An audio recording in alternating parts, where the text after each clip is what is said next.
নমস্কার বন্ধুরা, সুস্মিতার রান্নাঘর স্লাইস অফ লাইফে আরও একবার আপনাদের সকলকে স্বাগত জানাই। আজ বানিয়ে দেখাবো চিকেন দরবারি। এটা একটা মোগলাই ডিশ। যে কোনো মোগলাই পদগুলোর মতনই এটাও ভীষণই টেস্টি খেতে হয়, তবে চিকেনের অন্যান্য মোগলাই পদগুলোর থেকে এই চিকেন রান্নার পদ্ধতিটা একটু আলাদা, কারণ খুব চটজলদি তৈরি করে নেওয়া যায়। তো যারা এরকম চিকেনের রেসিপি খুঁজছেন যেটা বানাতে খাটনি একদমই করতে হবে না, আবার খেতেও হবে দারুণ টেস্টি, তারা আমার আজকে চিকেনের রেসিপিটা অবশ্যই ট্রাই করে দেখবেন। ঝটপট তৈরি হয়ে যাবে আর খেয়ে সকলেই আপনার প্রশংসা করবে। চিকেন দরবারি বানাবার জন্য আমি এখানে নিয়েছি 800 গ্রাম চিকেন। হাড় সমেত চিকেন নিয়েছি। চিকেনের টুকরোগুলো কাটে কাটা রয়েছে। এখন চিকেন ম্যারিনেট করে নেবো, সেই জন্য চিকেনের পাত্রে দিচ্ছি 1 টেবিল স্পুন কাশ্মীরি লঙ্কা গুঁড়ো, এতে রঙটা সুন্দর আসবে। 1 টিস্পুন দিয়ে দিলাম হলুদ গুঁড়ো, 1.5 টেবিল স্পুন দিচ্ছি ধনে গুঁড়ো, 1 টিস্পুন জিরে গুঁড়ো, 1 টিস্পুন গরম মশলা গুঁড়ো, দিয়ে দিচ্ছি 1 টেবিল স্পুন আদা রসুন বাটা, হাফ কাপ দিয়ে দিচ্ছি টক দই, আর দিচ্ছি 1 টিস্পুন নুন।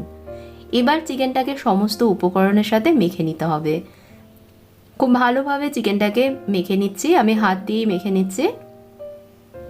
চিকেন ম্যারিনেট করে নিয়েছি। এবার চিকেনের পাত্রটাকে আমি আধ ঘন্টার জন্য রেস্টে রেখে দেবো। আপনারা চাইলে ওভারনাইট ম্যারিনেট করেও রাখতে পারেন, সেক্ষেত্রে এটা ফ্রিজের নর্মাল চেম্বারে রাখতে হবে।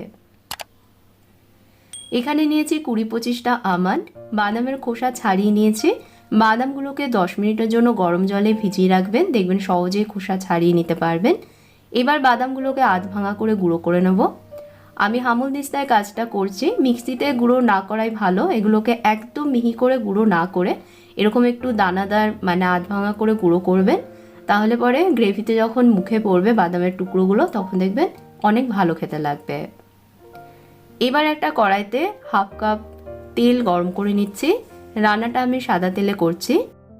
তেল হালকা গরম হলেই এর মধ্যে দিয়ে দিচ্ছি স্লাইস করে কেটে নেওয়া পেঁয়াজ। এখানে 4টে মাঝারি মাপের পেঁয়াজ আমি কেটে নিয়েছি। এখন পেঁয়াজগুলোকে ভেজে নেব। পেঁয়াজে গোল্ডেন ব্রাউন কালার না আসা অবধি ভেজে নিতে হবে। বেশি আঁচে পেঁয়াজ আমি ভেজে নিচ্ছি। পেঁয়াজে দেখুন গোল্ডেন ব্রাউন কালার চলে এসেছে। এবার ভেজে নেওয়া পেঁয়াজগুলোকে তেল থেকে তুলে নিচ্ছি। এখানে কিছু গোটা মশলা নিয়েছি, যার মধ্যে রয়েছে 2টো তেজপাতা, একটা দারচিনি, 4-5টা লং, একটা জয়িত্রী ফুলের পাপড়ি, একটা স্টার অ্যানিস, 3টে ছোট এলাচ, 10-12টা গোটা গোলমরিচ। গোটা মশলাগুলো কড়াইতে দিয়ে দিচ্ছি। কয়েক সেকেন্ড মশলাগুলোকে একটু ভেজে নিচ্ছি।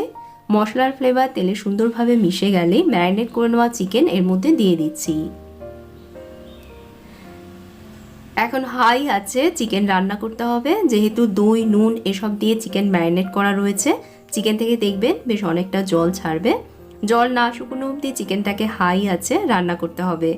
8 থেকে 10 মিনিট হাই আছে রান্না করলে জলটাও টেনে যাবে আর চিকেনও সুন্দরভাবে কষে যাবে।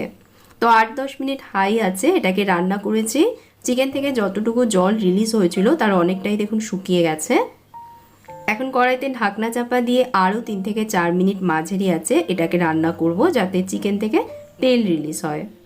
তো 3-4 মিনিট মাঝারি আছে ঢাকা চাপা দিয়ে রান্না করায় দেখুন দই আর চিকেন থেকে তেল রিলিজ হয়েছে। এবার এর মধ্যে দিয়ে দিচ্ছি আধ ভাঙা করে নেওয়া বাদাম। ভাজা পেঁয়াজগুলো এখন এর মধ্যে দিয়ে দেব। এগুলোকে দেবার আগে হাত দিয়ে এভাবে করে পেঁয়াজগুলোকে একটু ক্রাশ করে নিয়ে দিতে হবে। একদম মিহি করে গুঁড়ো করতে হবে না, জাস্ট হালকা একটু ভেঙে দেবেন। গুঁড়ো পেঁয়াজ কড়াইতে দিয়ে চিকেনের সাথে মিশিয়ে নিয়ে এগুলোকেও 2-3 মিনিটের জন্য রান্না করব। 2-3 মিনিট রান্না করে নিয়েছি। কষাতে কষাতেই চিকেন দেখুন হাফ সেদ্ধ হয়ে গেছে। এখন চিকেন ভালোভাবে সেদ্ধ না হওয়া অবধি ঢাকা চাপা দিয়ে কম আছে এটাকে রান্না করব। এই রান্নাটায় জল অ্যাড করব না, শুধু কষানোর সময় মশলার বাটি ধুয়ে এর মধ্যে আমি 1/4 কাপ মতন জল দিয়েছিলাম। তাছাড়া কিন্তু এর মধ্যে কোনো রকম জল অ্যাড করছি না, কারণ দরবারি চিকেনের গ্রেভি এরকমই ঘন হয়, একদম চিকেনের গায়ে লেগে থাকে। তবে আপনারা যদি গ্রেভি বানাতে চান সেক্ষেত্রে প্রয়োজনে অল্প গরম জল অ্যাড করে নেবেন। কড়াইতে ঢাকা দিয়ে এখন এটাকে রান্না করে নিচ্ছি। একদম কম আছে 20 মিনিট এভাবে রান্না করেছি। চিকেন ভালোভাবে সেদ্ধ হয়ে গেছে। এবার এর মধ্যে দিয়ে দিচ্ছি ফ্রেশ ক্রিম। ফ্রেশ ক্রিম না থাকলে দুধের উপর জমা সর বা মালাইও এর মধ্যে দিতে পারেন। এখানে আমি total 4 table spoon fresh cream দিয়েছি। দিয়ে দেব কেওড়া জল। এর মধ্যে আমি হাফ টিস্পুন কেওড়া জল দিয়ে দিচ্ছি। আরও একটু নুন দিয়ে নুনটা অ্যাডজাস্ট করে নিচ্ছি। নুন দেওয়ার সময় একটু টেস্ট করে দেখে নেবেন, যদি মনে হয় লাগবে তাহলে চিকেনে নুনটা দেবেন, কারণ চিকেন ম্যারিনেট করবার সময়ও নুন দিয়েছিলাম। যেহেতু এটা মোগলাই ডিশ, এর মধ্যে দই, মালাই, বাদাম সব কিছুই পড়ে, যে কারণে খেতেও অনেক টেস্টি হয়। মিশিয়ে নিয়ে আরও 1-2 মিনিট ঢাকা দিয়ে এটাকে রান্না করছি। তো আরও 1-2 মিনিট ঢাকা দিয়ে রান্না করে নিয়েছি।